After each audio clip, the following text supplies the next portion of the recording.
Buffering. Good to go. Awesome. Welcome, everybody, to the Friday Tech Talk at the Tech Academy. This week we have Chris Thompson, who is a certified Google Cloud architect and machine learning engineer, and he's going to be talking about getting your head in the cloud and how you can use cloud technologies to leverage your career and where it's going and why you should be involved. So thank you so much for being here, Chris, and thanks to everyone that's joined us. And I'll let Chris take it away. Cool, thanks for that intro.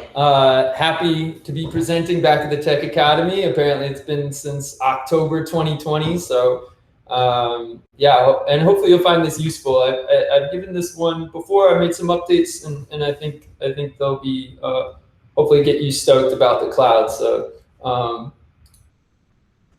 let's get this going. So, okay, so I'm gonna go through this. This is a crazy talk. So I'm gonna throw a lot of stuff at you.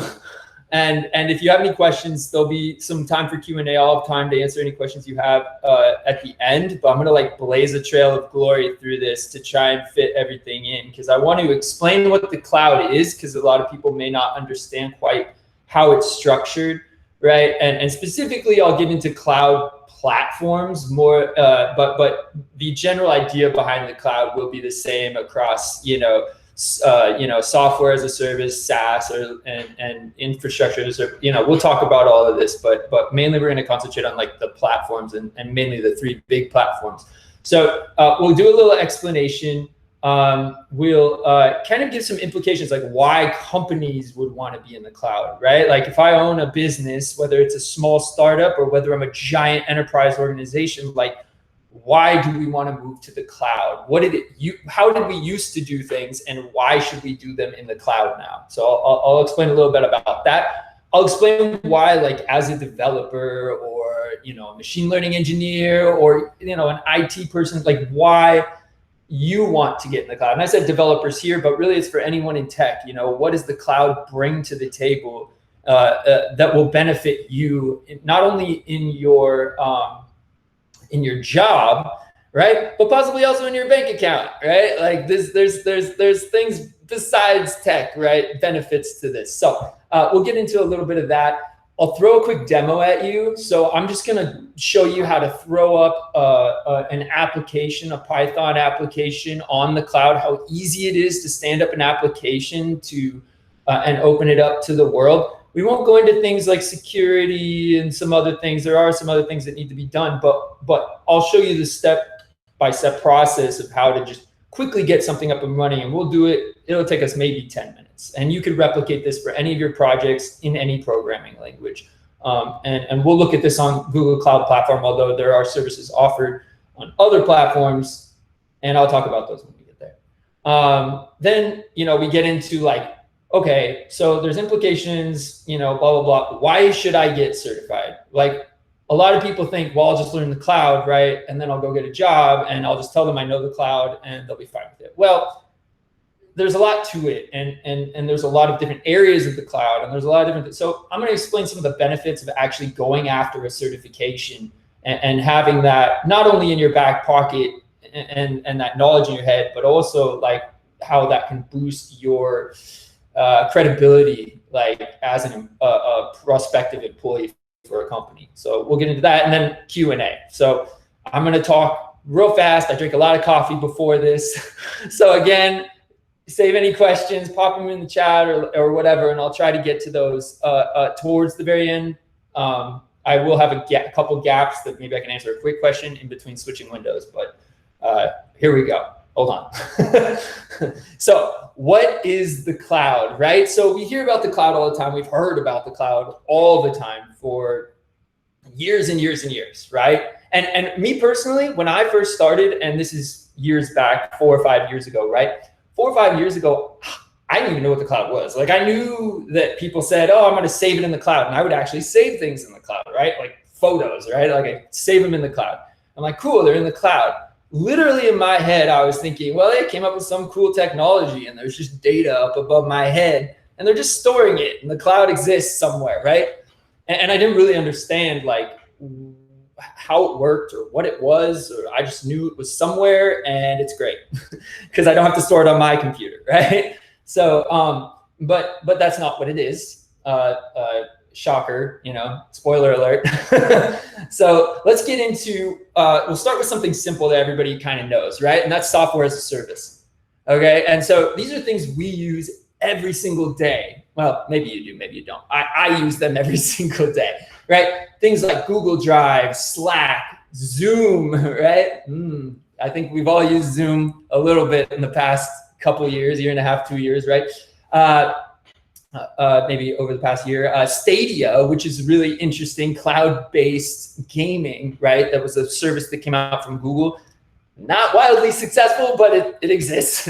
But at any rate, so all of these things actually exist in the cloud. These are all what are called software as a service. And what it is it's software that you can use where, they have ways to install it on your computer, but it's actually stuff that, everything is running in the cloud, right? And so, and you can take advantage of that, right? There's no resources necessarily, unless you install the application, no resources necessarily being taken up on your computer, right? And so these are just offerings for people for various reasons, whether it's storage or chat or whatever, gaming, and exist on the cloud, right? And so it doesn't explain what the cloud is, but this is just to familiarize yourself with some of the services you might use that exist there. So let's talk about the difference, right, between what it used to be, right, and how we used to do things and where we're at now, right?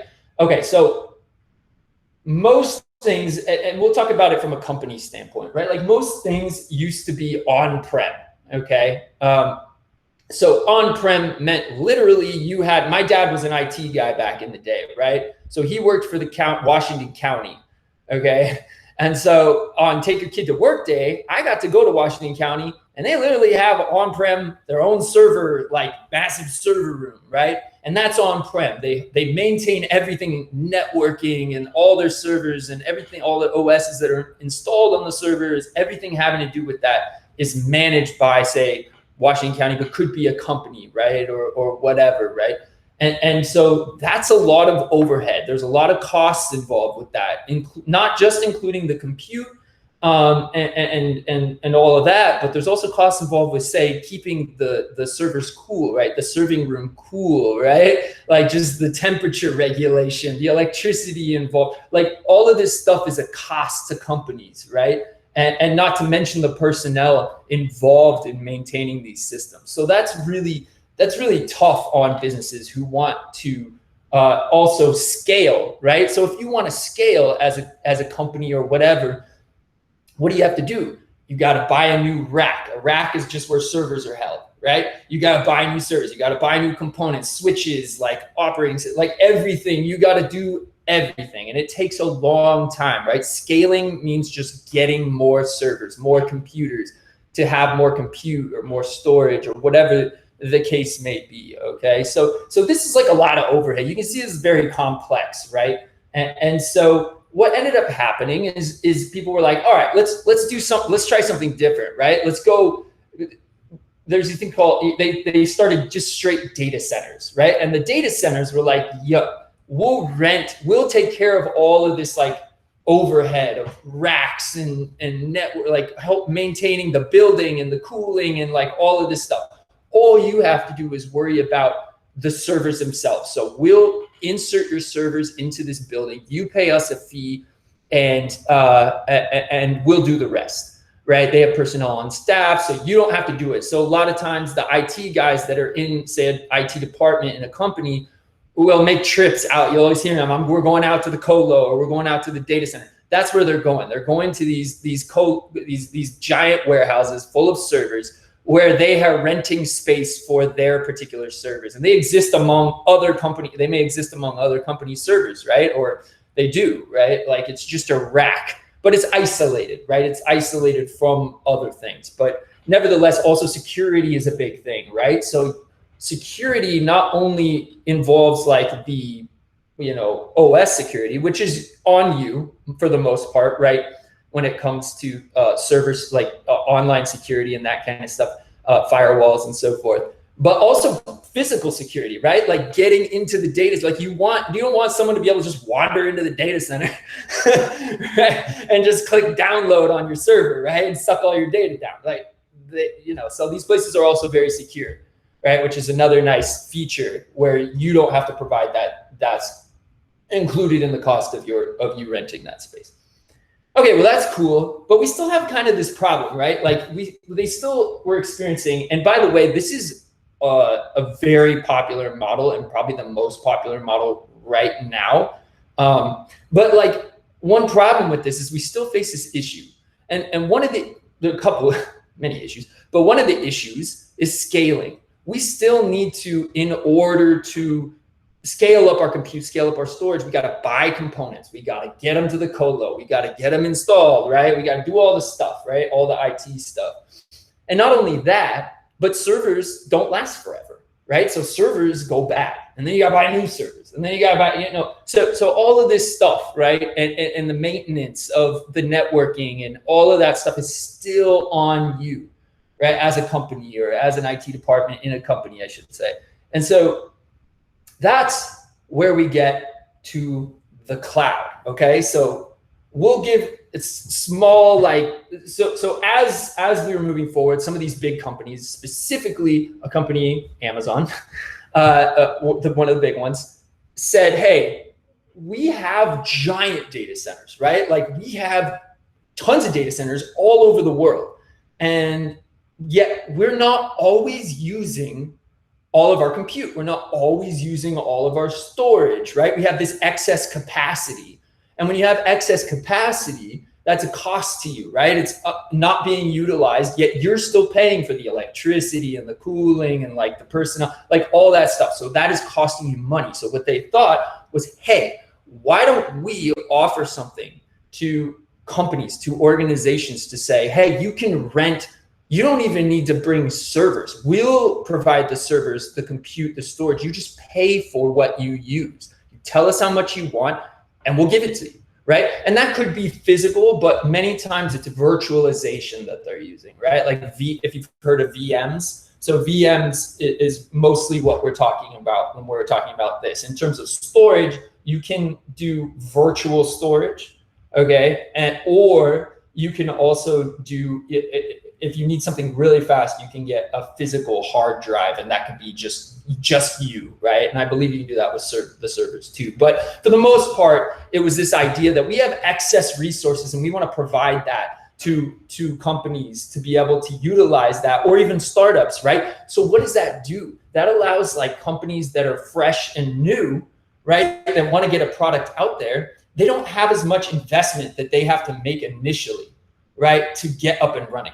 Okay, and that's really valuable. It means that I can just start a startup in my house, right? And I can have access to servers and compute and unlimited resources essentially to do whatever it is I want to do, right?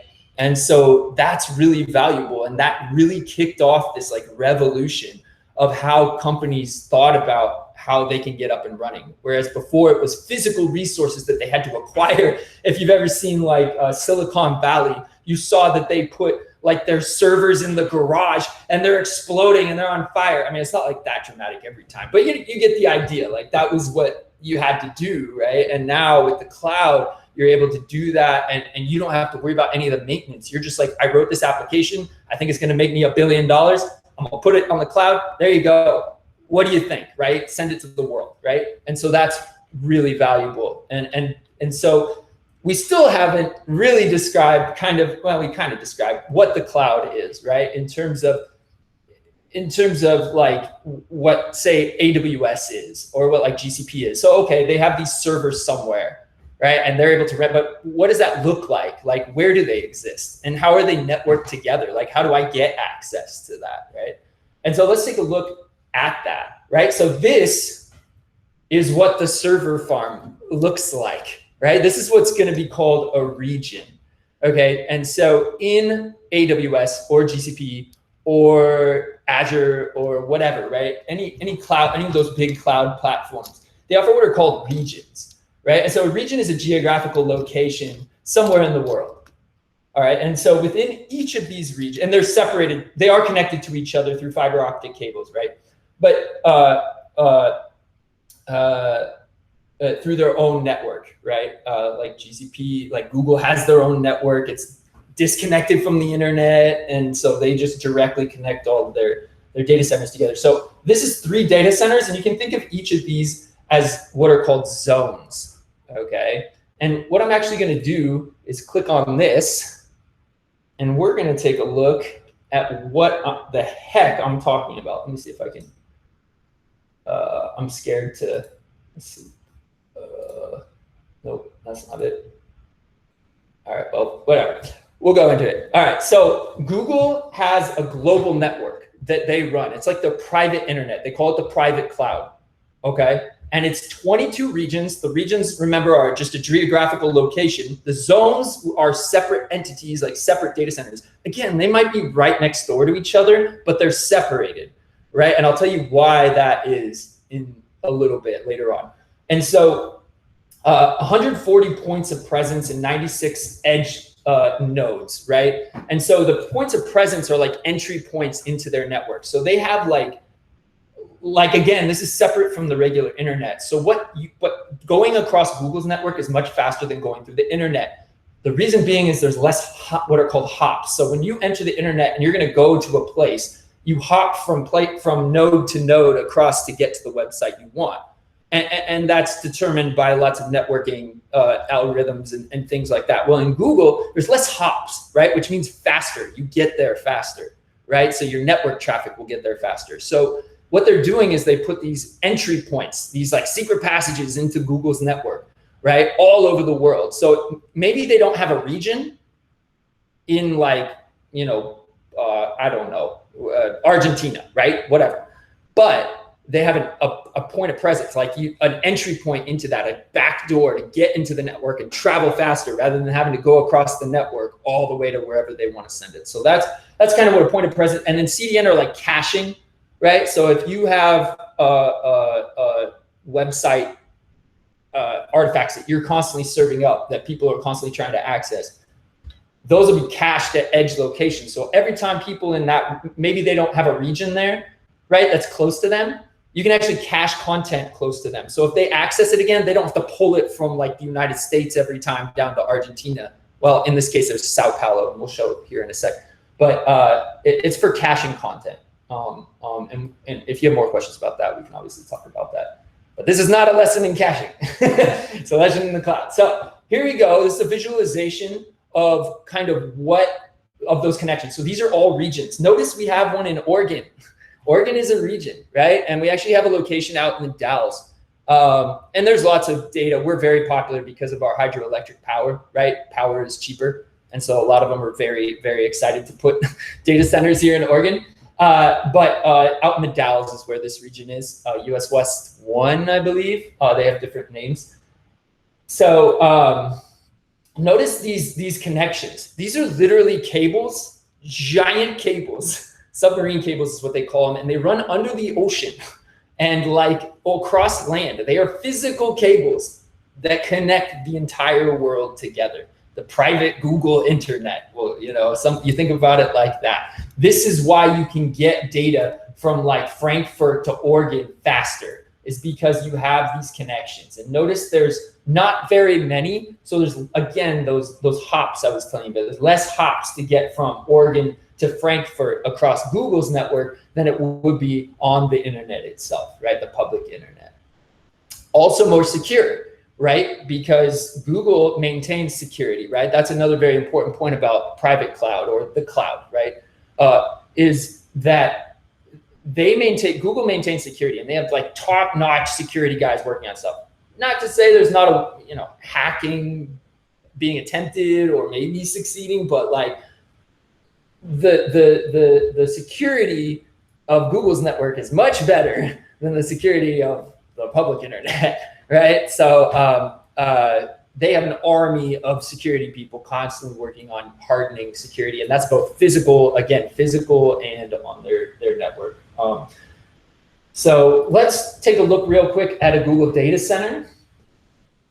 So here we go. this is something like what we saw, right? This Google data center. So these would be individual zones. You can see the zones here. And again, you can go to cloudwithgoogle.com/infrastructure/explore, or just Google like interactive cloud, whatever, Google Cloud, and you'll get there. In fact, I'll just post this. I can just post this in messaging, right? Yeah, let's do that. So you don't have to type. Typing is, I'm too lazy to type. There you go. So this is what a zone looks like, right? It's just one of those individual data centers, like I was saying at the beginning, right? Here's your fiber optic cables that go all over the world, those physical cables, and some other stuff having to do with like cooling and that kind of stuff. But like, what does the inside look like? We kind of saw this like image that I pulled from the internet that looks futuristic. May not quite be like that, right? But here you see, right, we have like these different areas, right? And here's their cooling systems running through the ceilings, right? They have their load balancers, custom chips. So Google has developed custom chips. One is specifically for networking, I believe, the Titan, and then another one is the TPU, which is used specifically for machine learning models, deep learning models. And again, here's your cooling plant. So this is kind of what the inside might look like, right?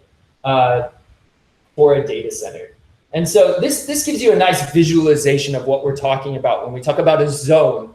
Think of this image, right? Just rows and rows of servers all working and all just like, but you're separated, right? So I might be running my application in a zone right here, and right next door, someone's running their zone or running their application from like, you know, Tokyo, but they have it deployed here in this data center in this zone in Oregon.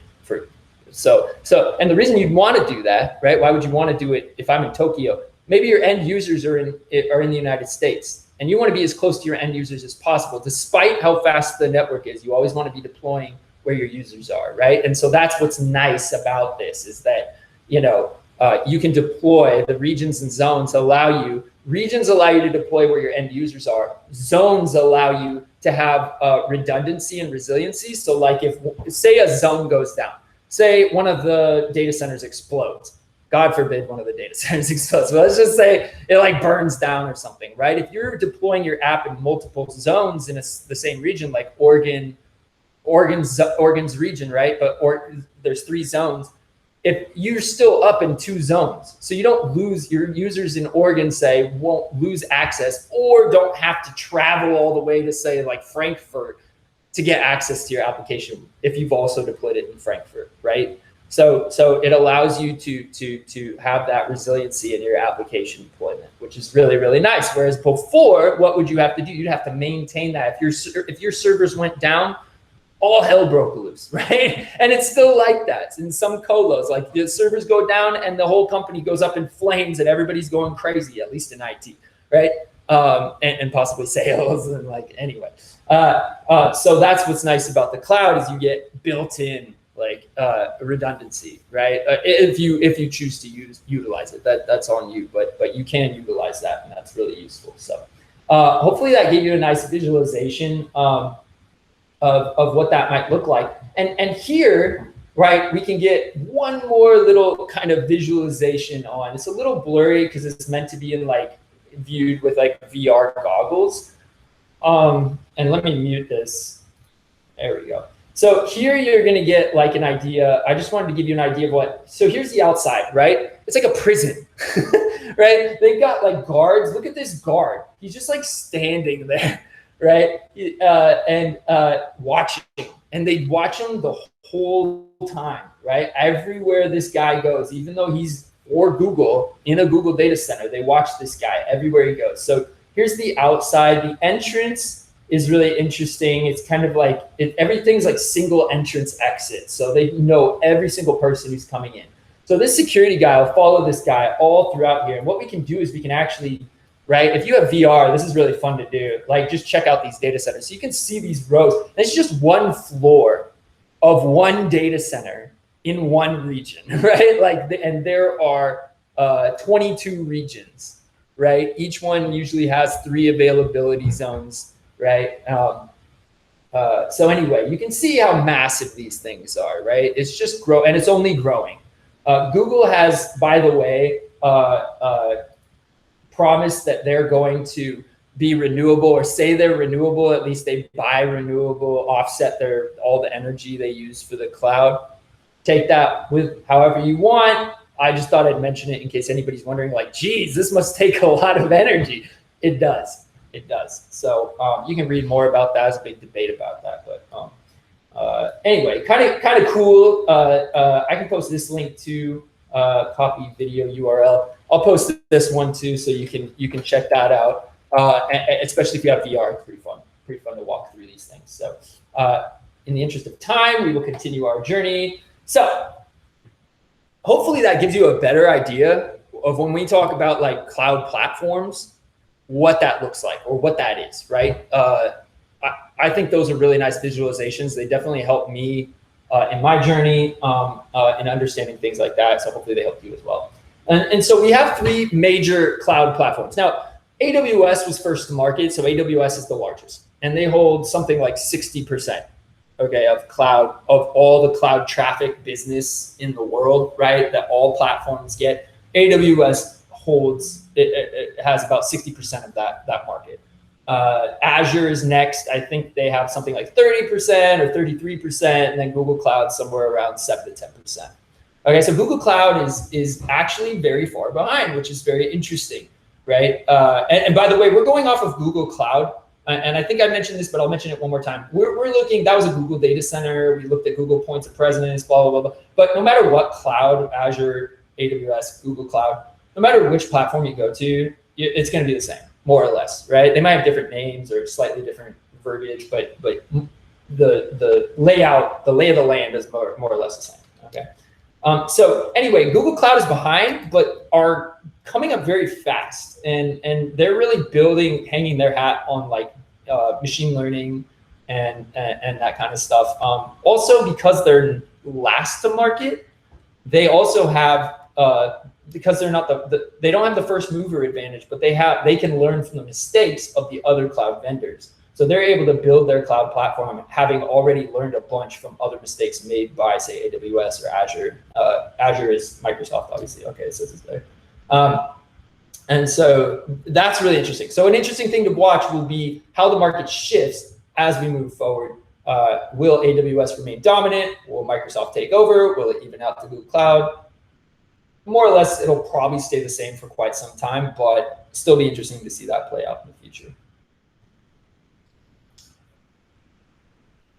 So let's say I'm on Google Cloud, right? I'm going to come at this from a Google Cloud standpoint. Again, this can be replicated to other clouds like AWS and stuff. But so we have this kind of like spectrum of offerings that are available on Google Cloud platform, on cloud platforms. And they go from like straight infrastructure, right, all the way up to 100% managed services. And what is managed? Okay, so when I'm on the left end of the spectrum, over here on compute engine, right? Compute engine is literally, give me a server. I want a server. I specify the memory. I specify the CPU. I specify the storage. I specify, all of that good stuff, right?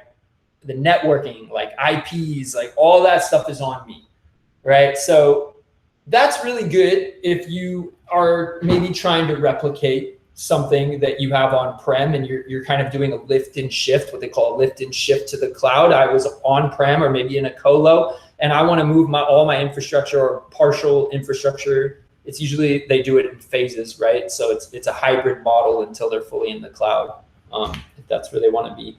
But it's servers, right? Straight servers, and I manage everything, or my IT man. I wouldn't do it. I'm a machine learning engineer. I don't know, but the IT team would do it.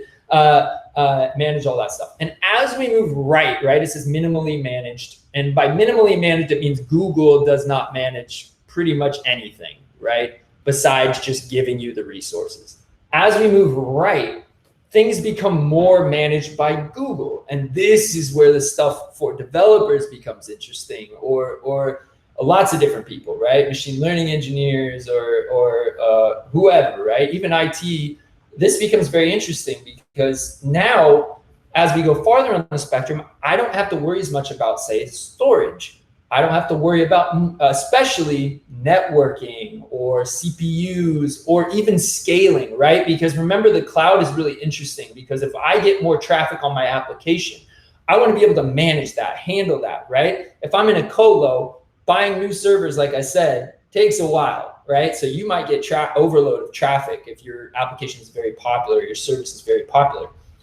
In the cloud, you can scale up. If I'm over at compute engine, right, in the not a minimally managed end of the spectrum, I have to manage scaling up, right? Which is still easier than a colo or my own data center, right? But still, it's on me, right? As I move right, scaling and networking are managed for me, right? So I don't even need to know about networking or scaling or anything like that, right? I just give it some inputs. Like if my traffic gets over, or my utilization is over 60%, say CPU utilization, right? If my CPU utilization is over 60%, give me another server, right? Scale it up. But I don't even see that happening. All I know is, all I have to manage is like my code, right? My application. And so again, we go from the left to the right being something called cloud functions. And cloud functions are literally, you give it your code, Node.js, Python, Go, whatever. You give it your code and you just launch it, and it'll handle scaling, all of that stuff for you. So you can get something up and running very, very quickly by doing that. It sets up an endpoint for you if that's what you want, all that stuff. So that is super, super cool. And cloud functions on AWS, it's Elastic Beanstalk. or sorry, Lambda. And then App Engine is actually what we are going to look at. App Engine is where you've built an application in any of the aforementioned languages, and you give it your application code, and it handles like all of that stuff I was just talking about. So whereas Cloud Functions is just a single function, maybe, right? You're not going to put an entire application on functions. There's caveats, but you're generally not going to do that. But App Engine, you can give it an entire application that you've written, and it'll just handle networking and all that stuff. So you just worry about your code. And this is actually the original offering, besides infrastructure, but the original offering from Google. This was their original product. It was App Engine. It was very popular, and is still very popular. Okay, so we talked a lot about kind of what is it for companies, but we'll go over like what it means, right? So for companies, what this means is on cloud platforms, you only pay for what you use. So if I have a bunch of servers in a colo, I may not be using all of it all the time, but yet I still have to pay for it, right? So that sucks, right? And this is what I mean. Not everybody has a giant data center like AWS or multiple data centers that they can just rent stuff out, right? It's on them. And so they have to kind of determine capacity and like all utilization and all this stuff. And it's not always accurate. In fact, I can almost guarantee it's never accurate. And so there's always some underutilization of resources. So for here, you can pay for what you need and nothing more, nothing less, right? And then better security, right? Again, I don't have to manage security, both physical and online, right? That's pretty much, a lot of it is managed for me. Of course, there is some security on me, and that should be noted, that it's not just, you don't ever have to worry about security. There's best practices, and you can kind of get into the nitty gritty of that. But overall, a lot of the security stuff is taken care of for you. It's much, much safer than, say, having I don't want to put down any security guys, because they work hard and they're amazing and making things very safe, firewalls and colos and stuff. I'm just saying that there's an army of security guys that are protecting your application when you put it into the cloud. So it can be much safer if you follow best practices. Partially and fully managed services. Again, that idea that they don't have to deal with a lot of the networking headaches and physical servers and colos and all that stuff, right? It frees up a lot of resources for them to concentrate on other things, right? Other than these kind of things that come along with having physical servers that you own. Data can be accessed and shared much easier, right? Like it's in the cloud. If I want to give someone else access to my data, I just give them a link.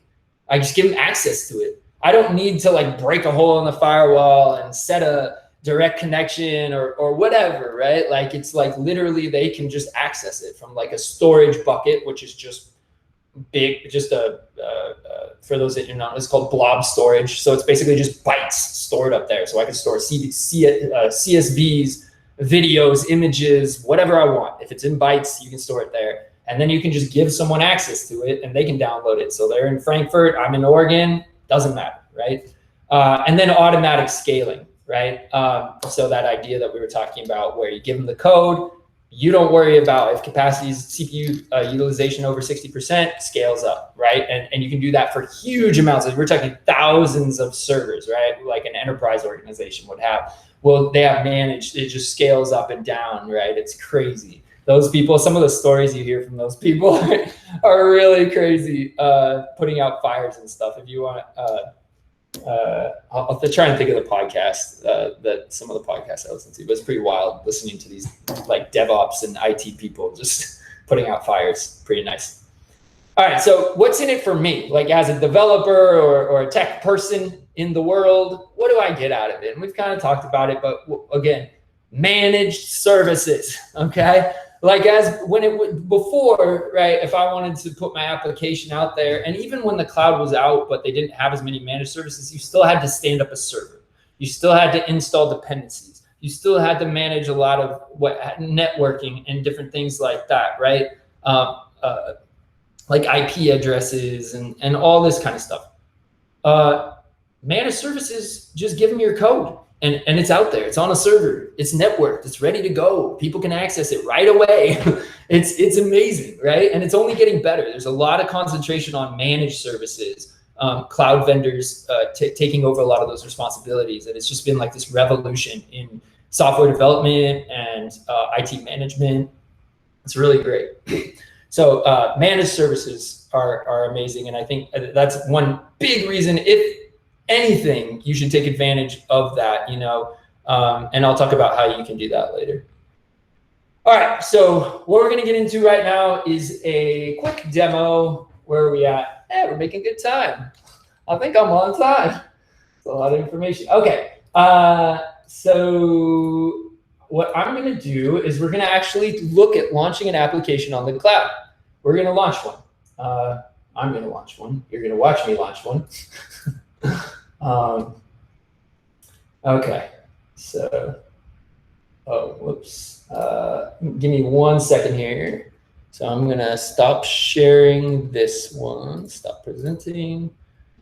All right, now's a good time. Are there any quick questions before I jump into this?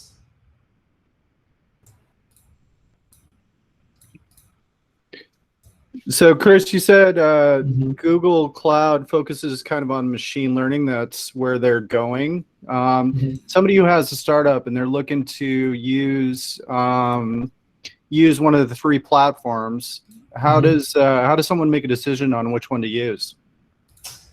That's a really great question. I mean, honestly, they all have, you know, pluses and minuses. It really depends on what you're trying to put out there. I would say the main thing you want to focus on is, because they all offer very similar services, kind of like whatever you're looking for, either competencies within the organization already, right? Like, do you have any competencies within the organization, or do you have a preference on a company, or cost? Cost is a very important thing, right? So evaluate cost, and all the cloud vendors come with cost calculators that you can kind of go and look and say, I'm going to need this much of this and this much of that. What's it going to cost me to run this thing, right? And kind of forecast that out. So, but it really, again, it really depends. Like, are you more comfortable with Microsoft services? Go Azure, right? Is your company already utilizing Google Cloud Suite, right? G Suite? Go Google Cloud, right? Like, you don't want to make it a thing where you're giving yourself a lot of pain to get started, right? If you're just clean and free, just choose one. Like, honestly, it's not that hard to, it'll probably have the same effect. It's kind of an interesting question, right? And it's personal preference and a lot of other factors, but that doesn't answer your question at all. It's No, kind of like, that was a good answer. Is usually what I say. Well, would you say the prices are all pretty comparable? Depends depending on on what you want. Yeah, it depends on the service. Again, it depends on what you're trying to stand up. Yeah, that's really dependent on what you're trying to stand up in the cloud.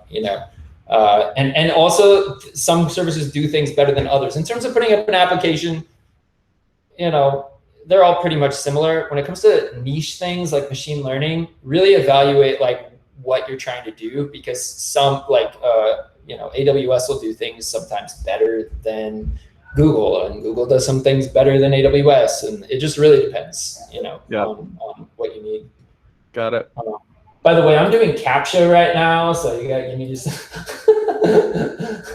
it's making me pick lots of pictures. Give me 1 second. No worries.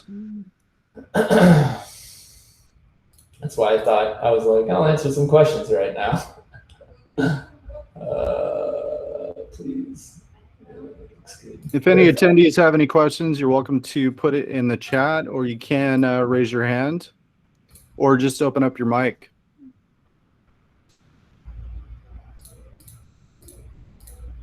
Jeez. One. Does it ever end? I don't know if it does. I'm not a robot, I swear.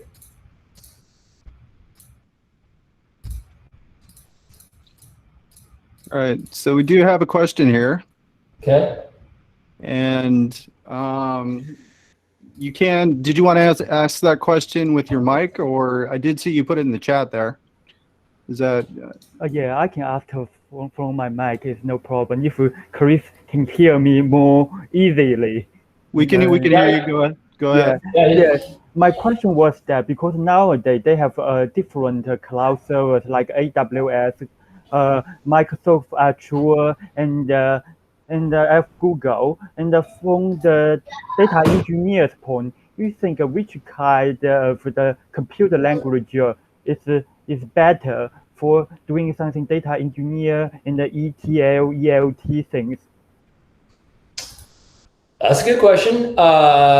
It's really, again, this is one of those things where it's really going to depend on your use case. Like if you're doing some data engineering, a lot of people are using Python for utilizing things like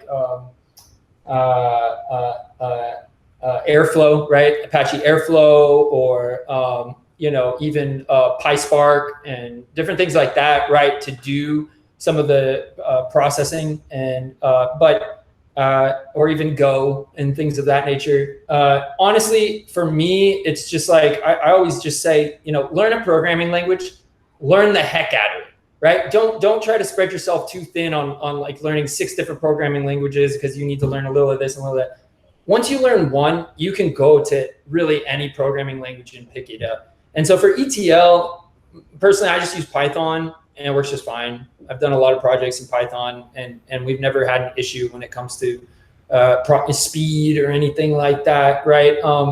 There's a lot of ways to get a kind of finagle and get around some of the limitations of Python, but I think those are honestly overblown a lot in terms of what is limited and what you can do with Python. I do understand them, but for the most part, the tooling in Python tends to be really rich for like ETL processes and a lot of the packages that come with that. So personally Python, but hey, if you're doing it in whatever language, Go or otherwise, Scala, right? Have at it, man. Like it really doesn't matter. You can do it in Bash if you want. Yeah, just whatever you're comfortable with. Thank you. You're welcome. Okay, so I'm gonna just pause because I actually got past the CAPTCHA. I thought I might be a robot for a second, so I'm really happy I'm not. And we're gonna jump in here. So let me share this screen. Window and share. All right, I'm gonna zoom through this a little bit. So, but I'm gonna give you just a little taste. This is what's called the console. So when you log into any cloud platform, you're gonna jump to here, right? This is the cloud console. This is where it's the GUI that sits on top of all of the APIs that do all the different things in the cloud service, right? So you can also interact via command line, and it comes with an SDK. All of the AWS, Azure, and Google all come with SDKs where you can interact with the APIs via the SDK on through the command line. Did I say that? I don't know. I'm repeating myself, but so what that means, and I'll show you, is that we can go and we have something called the Google Cloud Shell, and all AWS and all of them have it. You can also use the SDK straight from your computer, although there's a little bit more authentication that needs to happen before it's available. So I'm going to run it straight from the cloud. But this is a little mini VM. And so we're going to run all our commands through the SDK. And the SDK is essentially a package that sits on top of the API. So it allows you to, load data up into cloud storage, or allows you to spin up a VM. And what it does is it's literally just sending an API call to the Google API saying, hey, I want a VM with, 3 vCPUs or 4 vCPUs and whatever, right?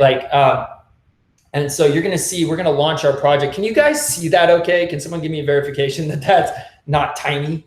I can increase the size if necessary. Are we good there? Increase it just a little bit, maybe. Okay. Let's go. Oh, I'm on the largest. Let me see if I can. Maybe like that. Yeah, that works. Looks good. Okay. All right. I'll say the commands that I'm throwing out here as we go along. So hopefully this will be clear. So the first thing that we're going to do, first of all, I'm just going to throw this down here for a sec, because we have to go take care of. So all the APIs and services are in the library. So this is where you can search for all APIs. So it has integration with things like YouTube, Gmail, any of these machine learning APIs are right here. So text to, or speech to text, text to speech for that matter. Any of the maps, right? So they have a JavaScript API, the roads, SDK for Android. So like all of the APIs that you can interact with are going to be available right here. If you wanted to see a total list, you can see there's 342.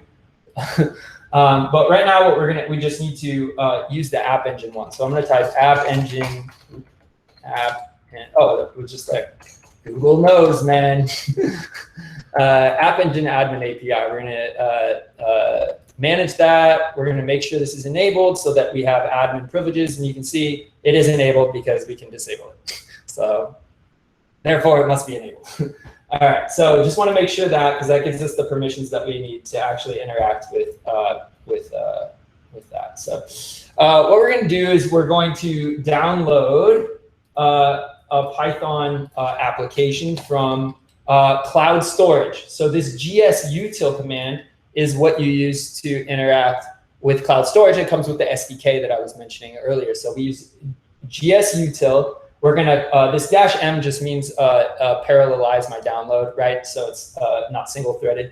And then copy, we're gonna copy the data from where it is stored in the cloud. And this is just the address, right, from that cloud bucket. And we're just gonna bring it right to our home directory, okay?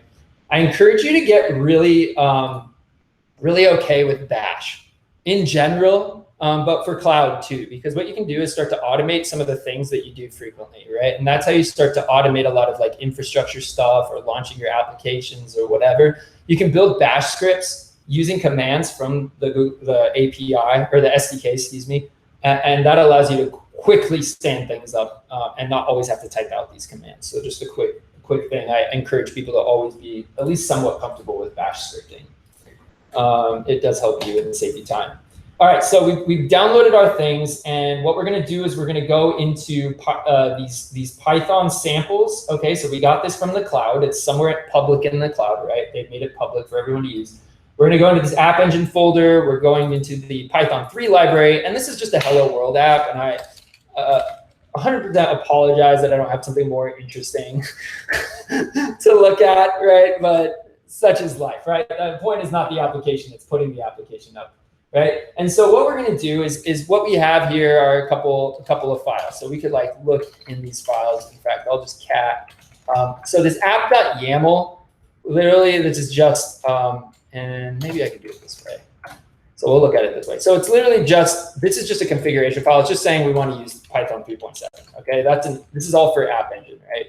We have a main.py, that's a Python file. And in here, it just is a Flask application. And all we're doing is returning hello world, okay? That's all it does. And the requirements files, those are just requirements for dependencies for our application. And then there's a test file here as well, but we're not going to do that. All right, so what we're going to do is we're going to run this simple command. We're going to put up a dev server. So how I can do that is I can just specify this dev app server.py, and we're going to give it our app.yaml. Okay, we specify app.yaml, and it starts going. This is just a deprecation warning that Python 2 doesn't exist anymore. Rest in peace, Python 2. We've launched it. It's just doing a lot of installations right now. This isn't anything really too crazy, right? If you've done Python, you probably recognize some of that, but either way, it's just installing dependencies. And now we've started our server. So here, starting Gunicorn, which is our whiskey server, and we're listening here, right? Oh, that's interesting. Okay, we're listening. What happens is now we can preview this straight from our, by the way, the Cloud Shell is a VM itself. So it's actually free. They give you this really tiny VM and you can interact. It has a lot of permissions and networking stuff already built in where you can interact with the things on the cloud. If you do it from your computer, again, there's a little more configuring you have to do. This kind of comes pre-baked, which is kind of nice. So anyway, we'll preview that. So now it's live. I'm gonna go check it out. There it is, hello world, right? My application is already sitting on a server in the cloud. It's a development server. So really this is just running straight out of my VM. So this is not currently on App Engine. That should be noted. This is just being simulated. There's different things called emulators that you can use before you actually put things in the cloud that will simulate it being on the cloud so you can debug if you need to. But nevertheless, it is running. We can see the hello world. And that's really cool. Okay, so technically it's running in the cloud. It's not on App Engine, but it's technically running in the cloud. So I'll stop that. Okay, and what we're going to do is we're going to go into that main file, right? That main file that I showed. So we're going to go into that main.py, right? So here's the hello world. So what we can do is say hello, and I want good grammar, academy, right? Hello Tech Academy. We save it, right? And then what we're going to do is we're going to rerun our last command. We'll rerun that. We'll get our little dev server up and running again just to test our emulator, right, to make sure that it'll work. And we wait for it to do its thing again, installing, blah, blah, blah. And we're good. All right, so here it is, listening at that address. We go to port 8080. Hello Tech Academy. So we know that the application is working because I changed something and now it appears here. Great. Okay, that's what we like to see. So I don't want to see it again. All right. So what we're going to do is we're going to go, we're going to deploy the application. So how do you deploy an application on App Engine? And this is what I wanted to show you. So we have that YAML file. By the way, that YAML file is an App Engine YAML file. Okay, and right now we're just specifying we want Python, but there's lots and lots of configurations you can put into that thing to customize your application deployment. Right now we're just specifying Python. I encourage you to go look that up if you're interested in the Google Cloud Docs. So gcloud app deploy, that's it. As long as we have our app.yaml, which is the file that it's looking for in the directory that you're launching from, you just click enter. We might get a fail here. We'll have to see. Oh, wants us to choose our region, right? We talked about regions. So where are we going to go? We're going US West 1, of course. Launching in Oregon. Where else would we launch? All right, so we'll wait for that. So we got creating App Engine application. It's doing all the networking. It's loading. It's spinning up all the servers. It's doing all the things that you need to do. And all you did was give it the app, the YAML specification. And the requirements file. It does look for those requirements files too. But, do I want to continue? I almost wanted to drop that Jurassic Park line, Samuel L. Jackson. If anybody knows what I'm talking about, like you bet your butt I want to continue. I always say that when I see that. I don't know why. And then I giggle. All All right, so we'll just give it a little while. This should be spun up here pretty quick. It'll give us a little success message. This one won't take long. It's very small. So it's uploading 5 files, the 5 files that we saw when we opened up here. And time check, we're at 2 o'clock.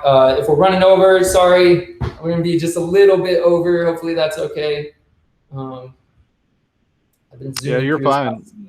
Cool. Go ahead. We'll watch our spinner.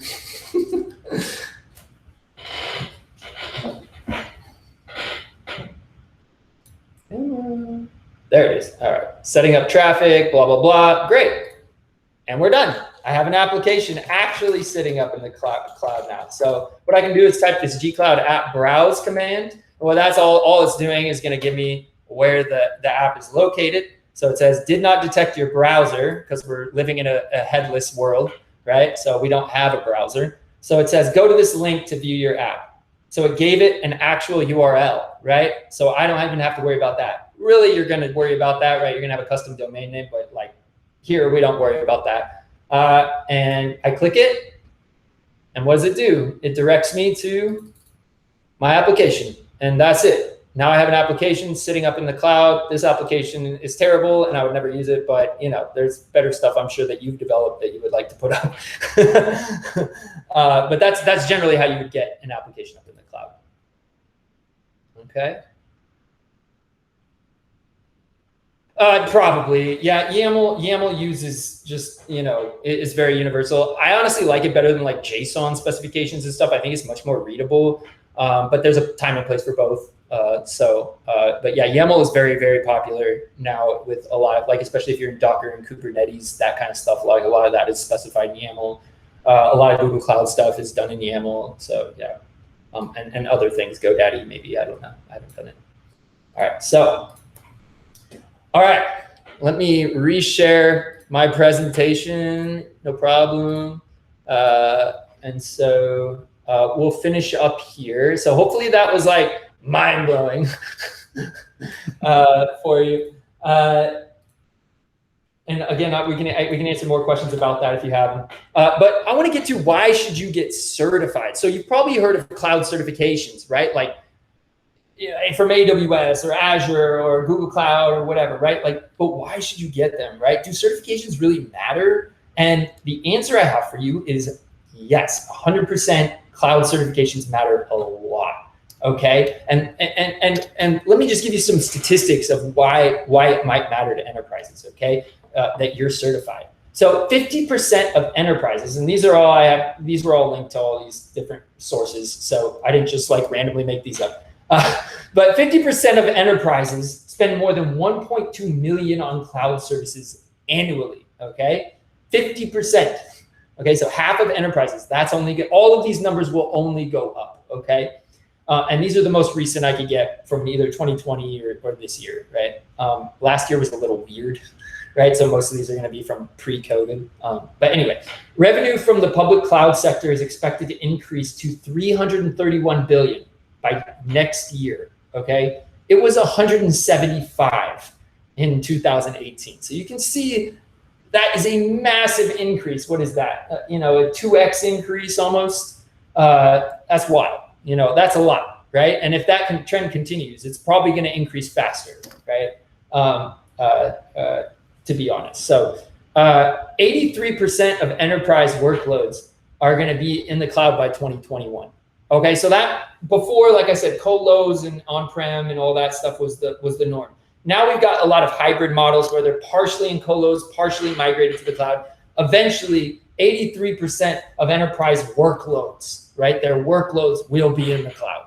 Google Cloud, Azure, AWS, something else, they'll be there, right? There will be 100 zettabytes.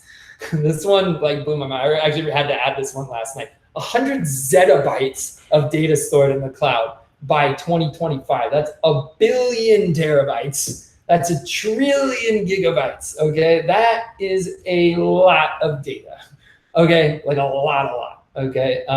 So if that's where the data is, where do you think you want your analytics processing to be? Just saying. The public cloud service market is expected to reach 623 billion by 2023. Okay, so that is huge. And again, these numbers will increase dramatically, right? Because many companies are just now even evaluating, hey, maybe we should be in the cloud.